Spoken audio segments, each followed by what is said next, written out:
application to the church education then resulted in him being offered a job in Idaho Falls to open up the first release time seminary in Idaho.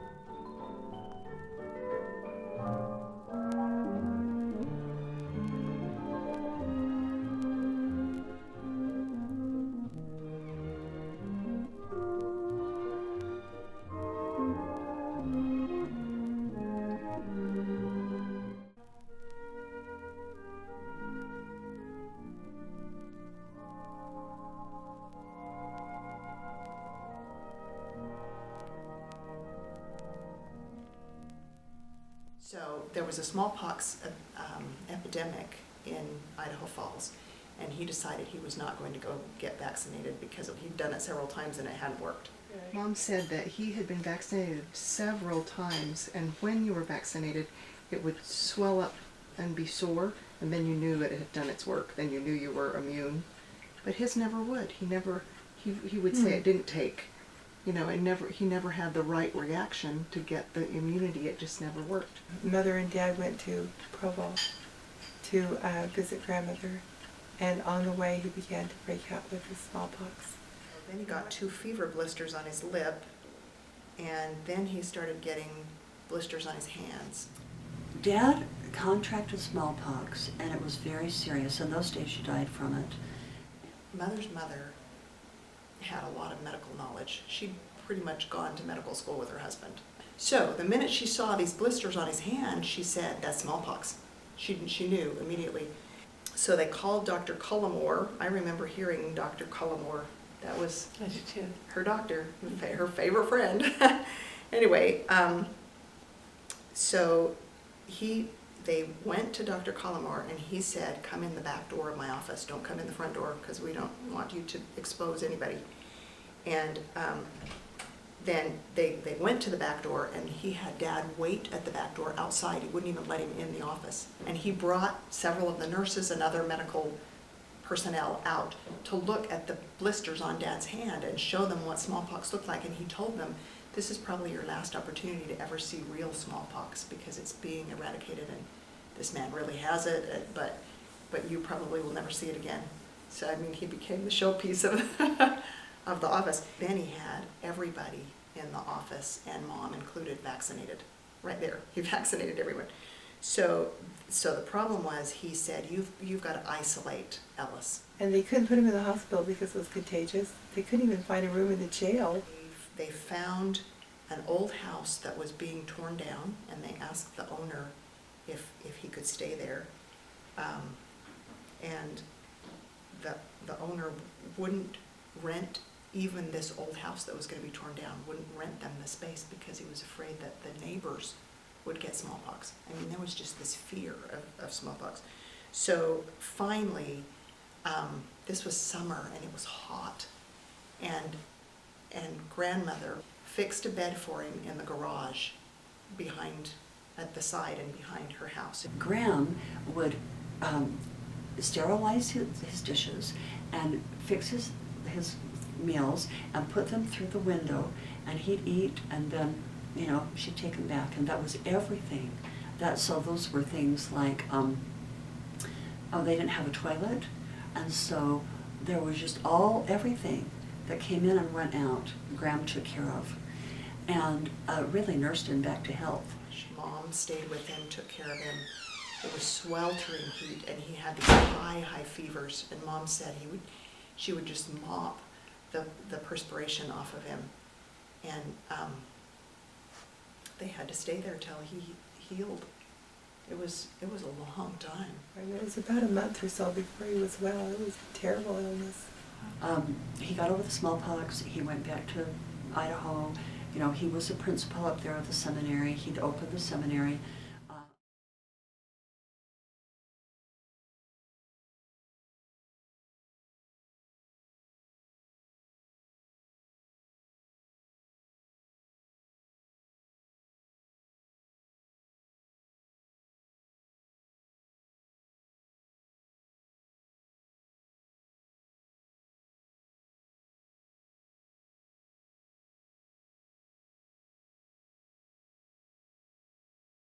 Marsley was born in 1940. In 1941, Pearl Harbor was bombed. Dad wanted to go to war as a chaplain, which made so much sense.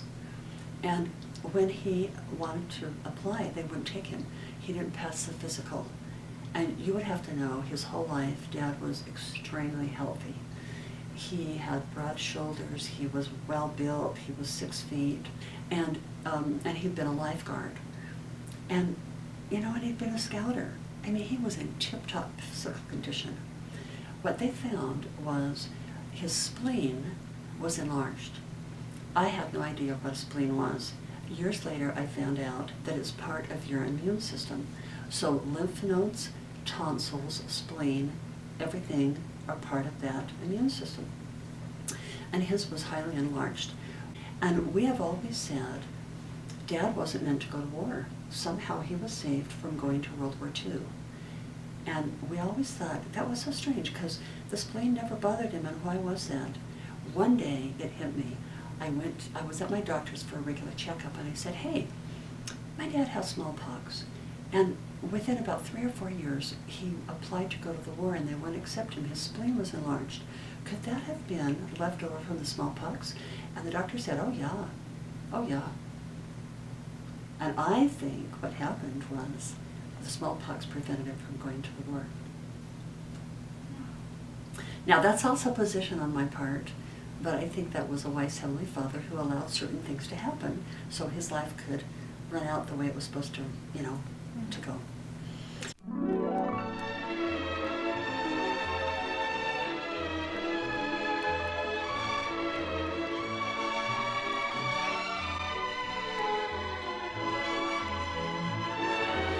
My father earned his master's degree by going to school at night.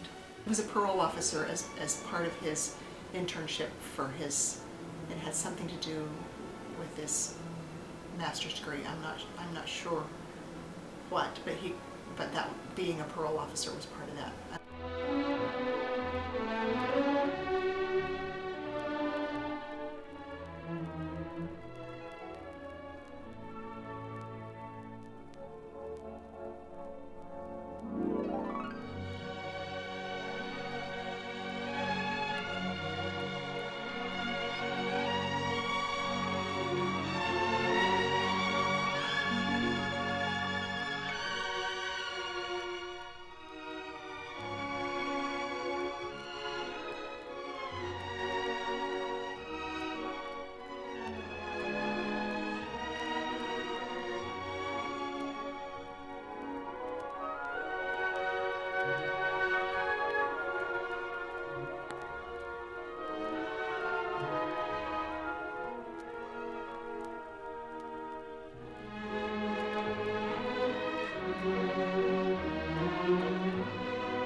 I'm Jeannie McAllister, and I am the 3rd child of Karma and Ellis McAllister.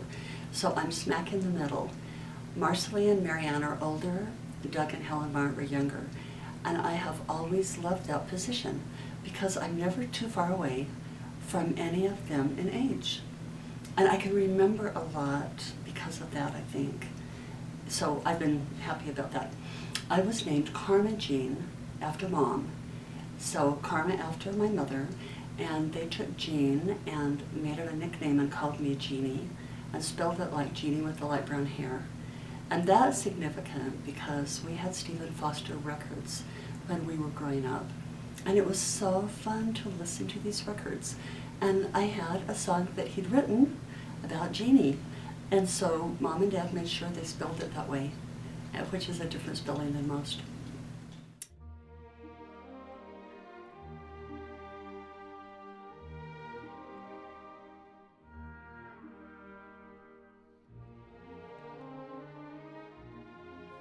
But Mother cried bushels when Aunt Mary Whitehurst died. I thought, oh my goodness, what am I going to do with her?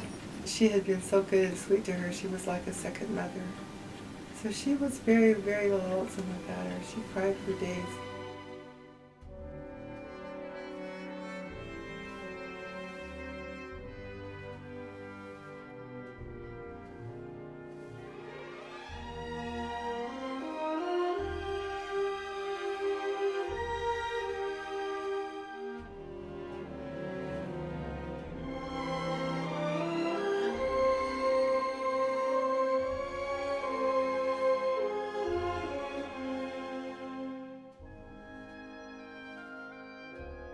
No, he never talked about her, but he would always go visit her, and she died the year before I was born, but my mother said that he would regularly go to Provo to visit her, and he was trying to get her released from the hospital to come to our home, and had not been able to accomplish that when she died. All of us, if you look at the calendar year, were born 3 years apart. That's not completely true, because there's really 2.5 years between Marsley and Marianne. There's almost 4 years between Doug and Helen Marr. But if you look at the calendar year, Marsley was born in 1940, Marianne 43, I'm 46, Doug 49, your mom 52. And so it's very easy to remember when people were born. And when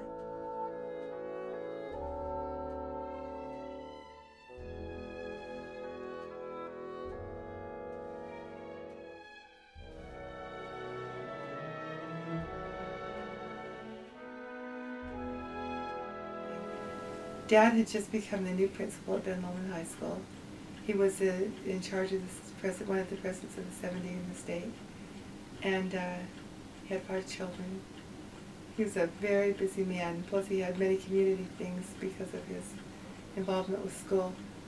And he wanted to get his doctorate, so he took classes at the University of Utah and did it in 3 years. Or maybe it was 2 years. He did it a year shorter than whatever was required. And he traveled down at night, so I don't know when he studied. I figured if he went to school during the day and then traveled to classes at night, and then studied in the middle of the night and was up the next morning, I just don't know how he got it all done. When the 5 of us were young, he went back to school and studied to earn a doctor's degree, in addition to working full-time to support us. And I remember the living room table being covered with his books and papers.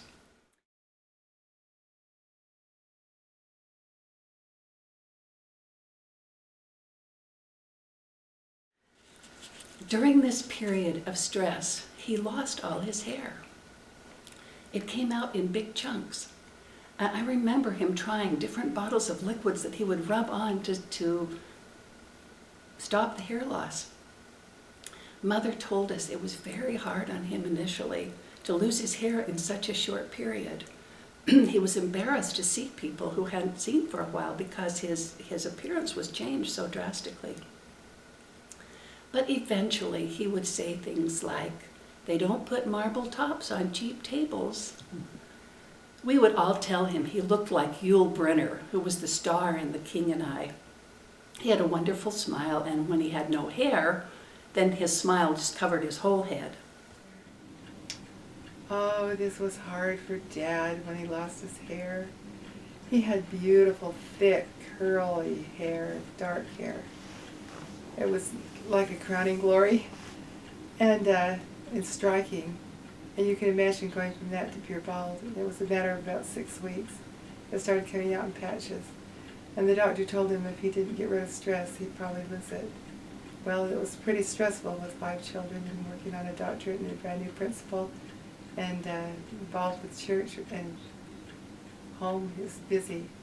And so it came, and he'd sit on the back row for places for a while. It was hard for him at first to meet people because they'd go, "Oh, I didn't know you." But then he got his good sense of humor and said, "Well, I don't know what's better for a Scotsman than Stacey haircut." And so he learned to live with it well. Sometimes he'd grow 1 or 2 little white hairs on the top, but pretty much it was bald. And then when he lost his hair, he lost it all within about 6 months when he was 42. He was superintendent of the State Sunday School, which was a big job then. He was the father of 5 children under 14. He was taking 2 language classes at the University of Utah and commuting. So taking Spanish, and I don't know what the other one was. Anyway, so he was commuting and doing Spanish. He was writing a dissertation, and he was opening up a brand new school that had never been opened before. I don't know how he did what he did, except Mother was such a huge help to him.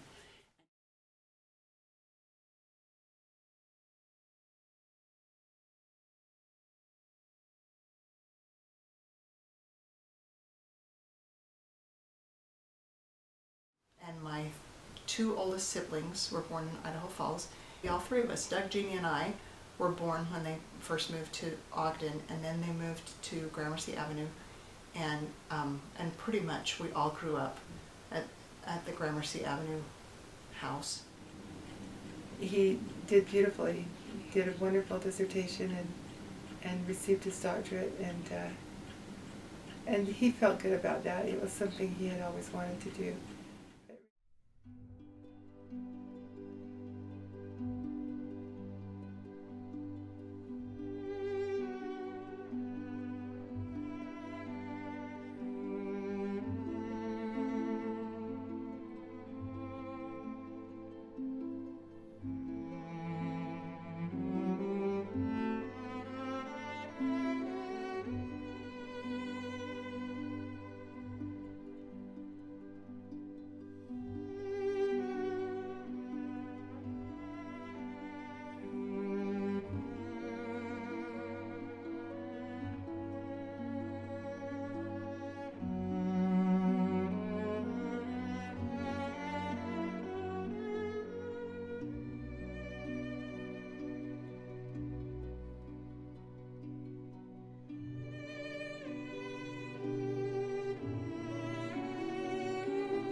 And one by one, as my older siblings went off to college or got married or, went off to be independent, I was the only one left at home. And I remember before that happened, worrying about how would that be? Because my life was so involved with a house full of people, I just couldn't imagine being the only one there with Mom and Dad. But I have wonderful, happy memories of being the only one at home, and getting a lot of my parents' attention. When I was in high school was the beginnings of my dad's Alzheimer's,